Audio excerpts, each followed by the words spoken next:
informação relevantíssima. Se mandava para os manicômios porque às vezes era melhor deixar o sujeito indeterminadamente preso. Como é que você faz isso? Você põe medida de segurança nele. Segundo, que é o mais grave, os crimes políticos estavam dentro do Código Penal e não nas legislações fascistíssimas, que foram já um produto ainda mais duro. O que eu estou dizendo a vocês, o Código Penal de 30, o fascista, ele incorporou premissas de criminalização política, delitos contra a família, não, delitos contra o casamento. Aí você pega lá, porque você tem que dar aula de processo penal, então você pega induzimento a erro essencial, crime de ação privada personalíssima. Aí você tem que gastar um tempo para explicar para o aluno, dizendo, olha, o que é ação privada personalíssima? Aquela que só pode ser proposta pelo próprio ofendido. E aí, qual é a explicação que a maioria da doutrina vai dizer? Olha, a ação privada personalíssima é aquela que não admite substituição, aliás, melhor, sucessão processual. Então, quer dizer o quê? E se a vítima morrer, professor? Acabou a ação penal, porque personalismo, ela não transmite. É um erro gravíssimo, é um erro contra o casamento. Um crime contra o casamento. O induzimento é essencial. Você induzir alguém, um estelionato para o casamento, assim, nesses termos. Né? Então, se vocês pegar os crimes contra o casamento, você veja bigamia, já começa mal, começa contrair casamento, lepra, cancro mole, casamento também. Mas, voltemos. Então, a análise da análise, ela tem um problema de, ao trazer essas duas únicas expressões, admissível e do totalitarismo, ela apresenta o universo da liberal democracia como o único aceitável, o único possível, fazendo aqui uma espécie de absolvição do fascismo. Então aqui me parece problemático, porque também a Itália conheceu, já num segundo período, o Tribunal da Raça, em que era uma questão, até certo ponto, engraçada, porque você provava que você não era judeu. Um raciocínio inverso, mas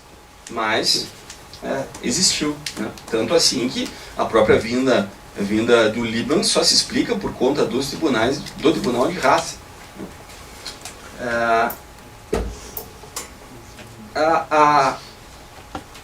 A questão que talvez aqui fosse possível de elencar como a mais essencial, a primordial, é de tentar enxergar como o conceito de democracia, como a categoria democracia vai ser trabalhada por esses autores. Porque uma coisa é certa, nenhum deles, eles se afirmavam um pensamento antidemocrático. Carl Schmitt, eu não sou contra a democracia, sou contra o liberalismo. Carl Schmitt vai, num texto chamado Sobre o Parlamentarismo, o Carl Schmitt vai fazer uma análise, olha, o que é contra a democracia não é o Estado autoritário. O antiparlamentarismo, o discurso antiparlamentarista não é antidemocrático, ele é antiliberal. Numa espécie de confusão da expressão democracia como democracia formal ou democracia liberal política, nesses termos. Então, a Constituição do que os nossos autores vão travar, em termos especialmente da apreensão da ideia de ditadura, de que a ditadura, ela, no direito romano, ela era a garantia da república. Para garantir a república, quando a república está em crise, a ditadura é a salvaguarda. Essa expressão vai ser tomada pelo pensamento alemão e italiano. Não à toa. Como é que se funda a Constituição de uma reatualização do pensamento romanista? Ora, é com a escola histórica, é com Savigny, é com Jhering, é com Winscheid. São com esses autores. E dizer isso não é falar de menos sobre o processo penal. Mas o Savigny é um autor de direito civil, está falando aqui de processo penal. Sem ele não tem processo penal. Vou dizer mais. Se quiser estudar a base de processo penal, a base de processo penal italiana, é direito administrativo. E aí um cara chamado Vittorio Emanuele Orlando, que inclusive é o cara que consegue manipular e deixar o conceito bem trabalhado de poder de polícia. Inclusive outra é quando o Tornag escreve sobre poder de polícia, faz por esse autor. Embora às vezes, né, ele omita, ele esqueça, vamos deixar presunção de inocência. O Vittorio Emanuele Orlando, mas eu vou falar dele mais adiante, quando eu começar a falar um pouco de maneira mais aprofundada sobre o pensamento italiano. Então, aqui é preciso entender que a própria ideia de democracia, ela não vai vir como uma espécie de parelha antitética com a ideia do autoritarismo. Pelo contrário, é possível conciliar. Vejamos um exemplo que o Carl Schmitt dá sobre uma perspectiva de uma democracia autoritária. Uma constituição outorgada é para o povo. Portanto, pensando no demos, você pode outorgar. Qual é a diferença? É que ela não é parlamentar, mas ela continua sendo democrática. Então você está dizendo que a Constituição brasileira outorgada foi democrática? Segundo a leitura do Carl Schmitt, sim. Segundo a leitura do Francisco Campos, sim. Depois eu vou avançar, aliás, na questão do Francisco Campos. Mas, o que eu preciso entender, e quando eu estou trabalhando com autoritarismo, eu estou trabalhando com todas essas vertentes que eu expliquei lá atrás com vocês. Eu não posso, no momento que eu privilegiar uma abordagem, ao problema do reducionismo, ao problema de tentar englobar o todo na parte. E com isso, a disciplina, é o disciplinamento das categorias que falava o professor Geraldo Prado com bastante propriedade. Eu ia falar da pesquisa do Adorno, né? Vou só citar como dado, para não suprimir por completo, mas também para não avançar, porque é uma questão lateral. Sobre a questão da personalidade autoritária, talvez seja aqui vocês vão encontrar maiores referências. A pesquisa do Adorno sobre estudo sobre a personalidade autoritária, seja quando ele desenvolve a chamada escala F, né, escala fascista, uma medição em que as pessoas davam suas opiniões políticas, e ali o Adorno, a partir de perguntas comuns, porque você não pode perguntar: o senhor é fascista? Não sou. Quem disse? Então, é a análise do grau de cooptação da população, das pessoas, pela propaganda fascista. E essa é a preocupação do Adorno quando faz esse importante estudo. Esse estudo, ele tem uma parte importante de contribuição num outro chamado Stanley Milgram, em que ele vai fazer uma pesquisa em que as pessoas, um entrevistador faz perguntas para uma determinada pessoa, e cada vez que essa pessoa responde uma pergunta errada, as pessoas são direcionadas a dar choques. E aí, veja, o dado, 65% das pessoas aplicaram o choque seria fatal. Com explicação. Não, chegar a tantos volts, você vai matar o sujeito. 65% acionaram o dispositivo que mataria o sujeito que responde errado. Claro, é uma simulação, mas ali estava identificado o germe da cooptação por uma questão da obediência e da submissão. Inclusive, eu não vou invadir por esse campo, mas a ideia de submissão é o paradigma do Ocidente na construção da dogmática, que é o que o Pierre Legendre vai discutir no Amor de Censor. Não só no Amor de Censor, mas em toda os seus 9 volumes do seu tratado, do seu curso, enfim. Mais recentemente, essa pesquisa é reproduzida na França, que foi um programa do Canal France, chamado Jogo da Morte. É a mesma coisa. Fica um ator simulando que recebe choque, e a plateia é incentivada a dar os choques fatais, ou aumento, né, da voltagem, conforme as respostas sejam. Veja que surpresa! Não obstante, nós temos todas as histórias, macro e micro histórias de sofrimento humano, nós vamos encontrar 81% de pessoas que aplicaram choque fatal, cerca de 2 décadas depois do que aconteceu a partir das experiências genocidas do fascismo e do nazismo. Isso é importante. é um pesquisador muito próximo, né? Todos vocês ouviram falar do Philip Zimbardo. O Philip Zimbardo é o cara que mentaliza o famoso experimento de Stanford. Né? E ele vai desenvolver a ideia, então, dos colegas, em que o projeto de uma semana é interrompido na metade quando os carcereiros estão sodomizando praticamente os presos, estão torturando. E essa pesquisa é ampliada posteriormente com a investigação sobre a tortura nas prisões iraquianas de Abu Ghraib, e ali o Zimbardo vai tentar explicar por uma questão que ele chama de efeito Lúcifer. Mas todas essas são pesquisas que estão trabalhando na dimensão da personalidade autoritária, ou seja, no grau de cooptação pela obediência e pela submissão. Aí volto agora sim, em concordância com o que a Ghislaine Neder escreve, quando ela fala sobre o iluminismo jurídico penal brasileiro, fala sobre obediência e submissão. Então, agora vai desenvolver lá no capítulo final do texto. Uma outra pesquisa que eu não poderia deixar de referenciar, especialmente porque ela guarda algumas particularidades para o nosso período que vivenciamos, que é do Guilherme O'Donnell. O Guilherme O'Donnell tem uma expressão que ele desenvolve para dar conta de determinado tipo de Estado, que aconteceu na Argentina, ele chama de Estado burocrático autoritário.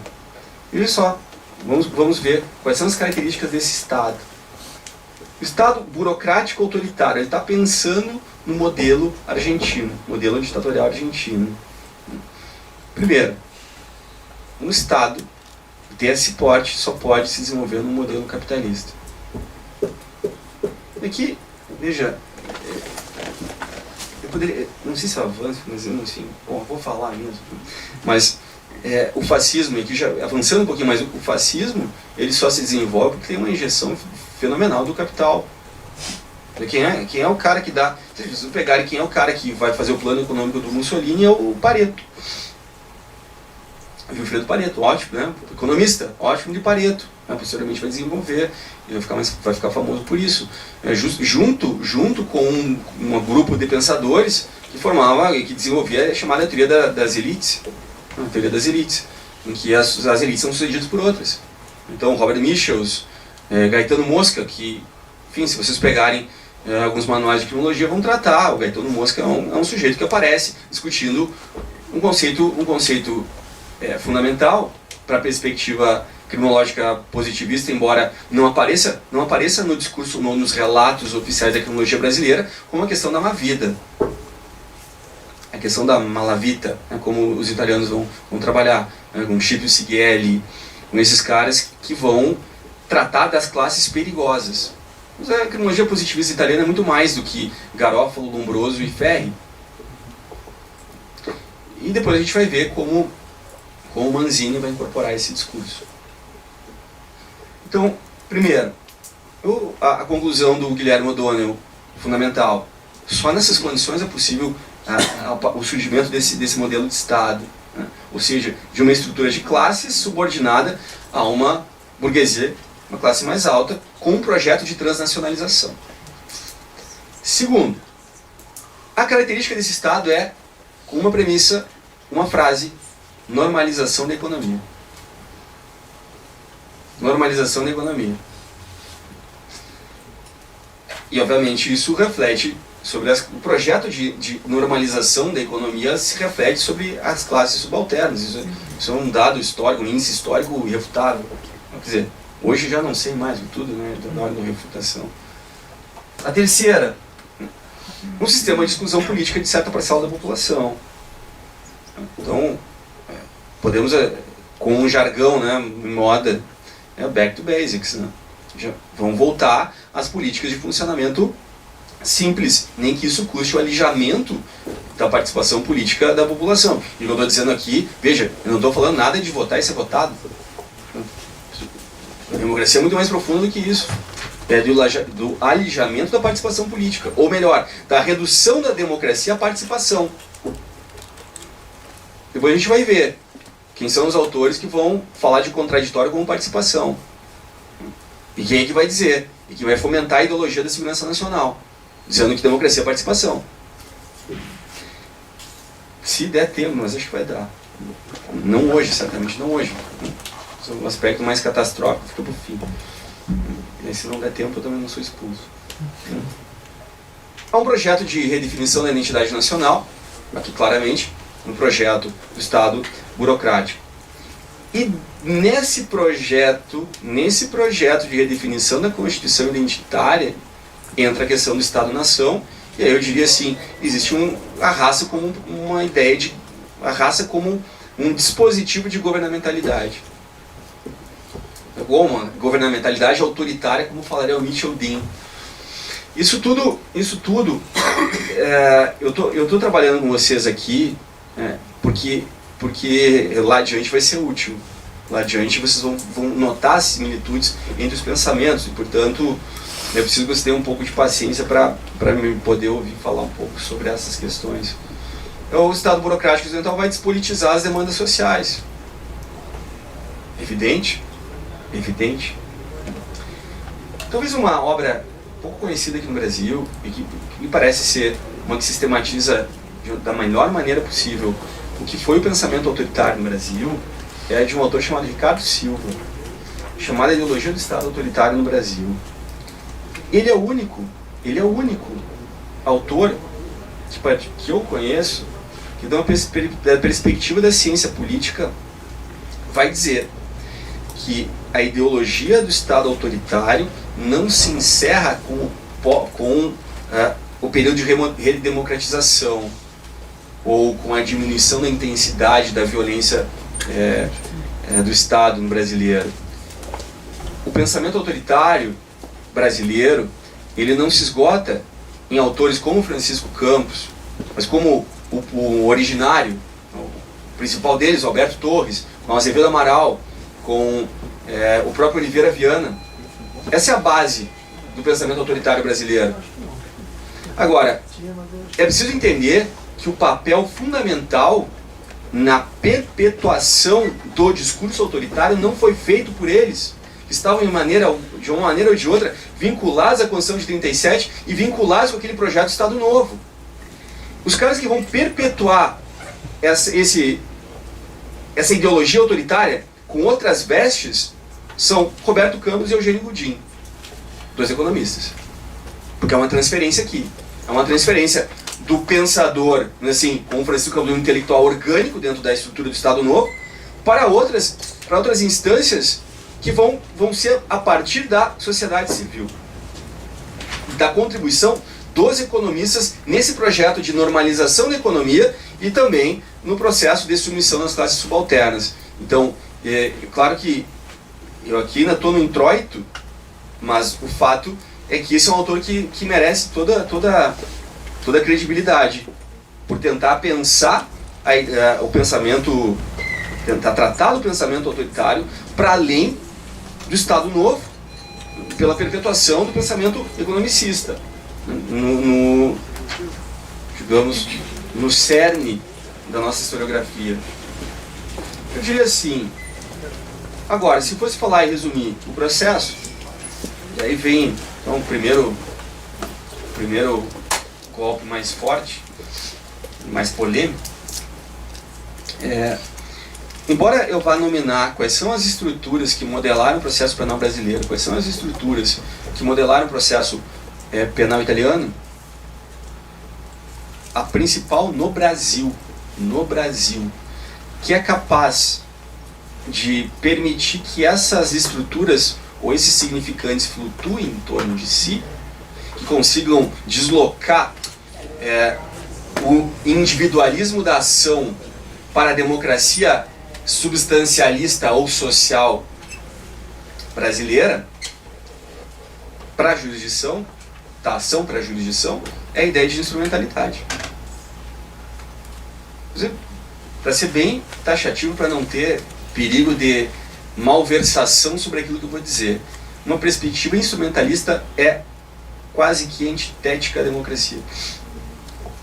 É impossível você sustentar uma perspectiva instrumentalista de processo, quiçá o processo penal, com algum tipo de compromisso democrático. Se você diz, Ricardo, dá uma dica, o que vamos fazer? Abandono. É imperioso o abandono dessa perspectiva. Eu vou fazer isso na quarta aula, quando a gente vai para as entranhas desse discurso. Agora, aqui é uma hipótese. Eu estou escrevendo aqui, eu estou pensando sobre como a jurisdição, e a jurisdição como poder, aparece como um elemento que movimenta, que desaloja as estruturas do processo consideradas, portanto, individualistas, representantes de uma democracia pensada como mero individualismo, para uma democracia social, no qual, portanto, o Estado não pode ser mais meramente um tutelador de direitos, em que o Estado deve promover políticas através do processo. Ora, se o processo deve promover políticas, ora, a autoridade central nisso é o juiz. E aí entra, por exemplo, se você buscar a ideia de instrumentalidade positiva, eficiência, acesso à justiça, negativa, instrumentalidade das formas. Eu não vou falar de instrumentalidade das formas, eu fiz isso na tese e eu não quero mais falar, já acabou. Eu não aguento mais falar, mas é importante se dizer que a instrumentalidade das formas não pode ter um compromisso democrático. Falando em processo penal, em que a forma, não é porque a forma é a garantia, que é o chavão clássico, né? Então, é porque se você toma uma perspectiva no qual você condiciona a nulidade, por exemplo, ao prejuízo, que é uma categoria mítica, que eu recomendaria vocês lerem um texto do Rudolf Witthofer, chamado As Fórmulas Mágicas da Ciência Jurídica. Por quê? Fórmulas mágicas da ciência jurídica. Ele vai equiparar essas fórmulas à pagelança. Não, claro, ele vai fazer outras coisas, mas essa é uma frase, uma parte que ele vai insistir. Veja, no raciocínio místico, que vai aparecer uma solução. Então, talvez, para ampliar a discussão, a banalização dos princípios como solução para um caso tenha redundado numa fórmula mágica. Você pode colocar qualquer coisa. Não é só um efeito de decisionismo, porque não é um efeito que está cingido no plano da subjetividade de quem julga. Porque está cingido porque ele está espalhado, ele está numa circunspecção de compartilhamento de subjetividades, que vão dar margem para que aquele princípio, ou os princípios, se configurem como alternativas ao direito legislado. Não é o pós-positivismo. Como se o positivismo estivesse grávido do pós-positivismo. Para consequência, se eu tenho pós, já estava grávido, né? Teve o pré, numa linha de evolucionismo.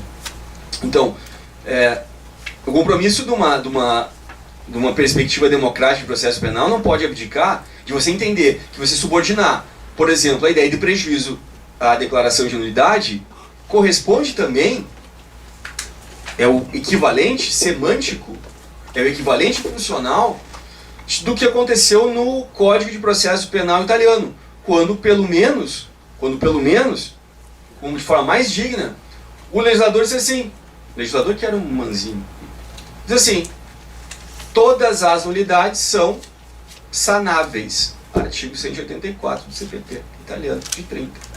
Se você disser, como fez o ministro Sepúlveda Pertence, num voto inaugural, dizendo o prejuízo é uma categoria que se aplica a todas as nulidades. Se você diz que o prejuízo atinge nulidade relativa e absoluta, qual é a diferença entre as duas? Não é a mesma coisa? Então todas são sanáveis? Isso para não falar das barbaridades que o STJ tem feito em termos de nulidade, por exemplo, com a criação da teoria da boa-fé. Ou ainda da nulidade de bolso. Você não pode. Nulidade guardada no bolso, né? Sim, então você tem obrigação ética de você já vir com as nulidades. Né? Veja, isso inclusive foi, nulidade de bolso foi criação de um ex-ministro chamado Humberto Barros, o mesmo que disse que não precisava da doutrina. Quando ele aceitou o encargo de ser ministro do STJ, porque acreditou que ele tinha uma alta sapiência jurídica, né, para colocar nesses termos. O Lênio fala sobre isso, né, trabalha esse caso. E o mesmo sujeito, aí numa outra entrevista, você pergunta como é que você faz para decidir? Ele diz assim, aí eu não sei se é o campo, né, qual campo nós nos movimentamos, qual dimensão. Não, é como se ele saísse da consciência, e aí a sentença está ali, a decisão está ali. Então, até teve um caso, bom, não vou falar, mas teve um caso em que tinha um programa, né, um dos programas mais mequetrefes que ele teve o prazer de fabricar, que era, eu não me esqueci o nome, que era reconstituir os crimes. Como é que é o nome? Linha direta, é. Marcelo Lecado. Então, e teve um caso em que a vítima, o caso foi resolvido, era um caso de júri, um homicídio culposo, discussão e tal, e o juiz vai fazer a sentença. E aí, de pronúncia, vai decidir sobre isso. E aí ele já estava fazendo a sentença, tomando um vinho, e a vítima visitou ele dizendo que foi um acidente. Mas eu estava em estado inconsciente, quando eu vi a sentença tá pronta. O legal é que assim, quando você toma um vinho, você nunca toma uma garrafa de vinho, você toma meia tacinha. Né? Porque o eufemismo faz parte do consumo, né? Você não toma 8 taças. Cara, saí com os amigos, fui lá, assisti o jogo, tomei 9 garrafas de cerveja, tomei uma cervejinha, claro. Está implícito a quantidade. Você já vem, né? Você já o eufemismo já vem na própria acepção da oração que vem. Então, mas nesse ponto, e eu queria retomar a ideia do pós-acusatório, fiz o paralelo com o pós-ideológico, e retomando uma questão da psicanálise, especialmente da lacaniana, como se a instrumentalidade tivesse foracluído a dimensão constitucional. A foraclusão como uma renúncia do simbólico, a renúncia do registro simbólico, mas que depois retorna, e retorna com uma alucinação. Eu dissesse a vocês agora, falar de um discurso constitucional e postular certo nível de intensidade garantística é quase como um discurso alucinado. Aquele que está fora, aquele que foi foracluído pela prática. Foracluído pela prática. Por uma composição desses elementos punitivos que expulsasse a Constituição do registro simbólico. Vou dar um exemplo para vocês. Um exemplo não é um exemplo, é um dado. Controle constitucional de constitucionalidade. Se eu fizesse uma pergunta, me deem cinco casos em que o STF, depois de 88, ele decretou uma invalidade ou inconstitucionalidade em abstrato de uma lei integral, uma lei penal integral. Tirando a lei de imprensa. Acabou assim, né? É que nem o cara perguntou, professor, eu estava agradecido quando tive o exemplo da lei temporária, lei penal temporária, que veio a lei da Copa, né? Tá mais outro, professor? Não vai ter outra, nunca mais vai ter outra. Depois de tudo que aconteceu, não vai mais ter outra Copa do Mundo, para você ter uma aqui no Brasil, pelo menos. Agora, claro, depois do 7-1, quer dizer, não, isso aí deu azar. Não, senão com a Alemanha lá no ninho do urubu, né? Um negócio mais, né, acolhedor para eles, para botar na pressão, porque senão no Mineirão não dá. Vamos fazer de novo um amistoso, quem sabe não tem amistoso, que é um negócio com uma tumba, se não tem, não volta mais lá. Essa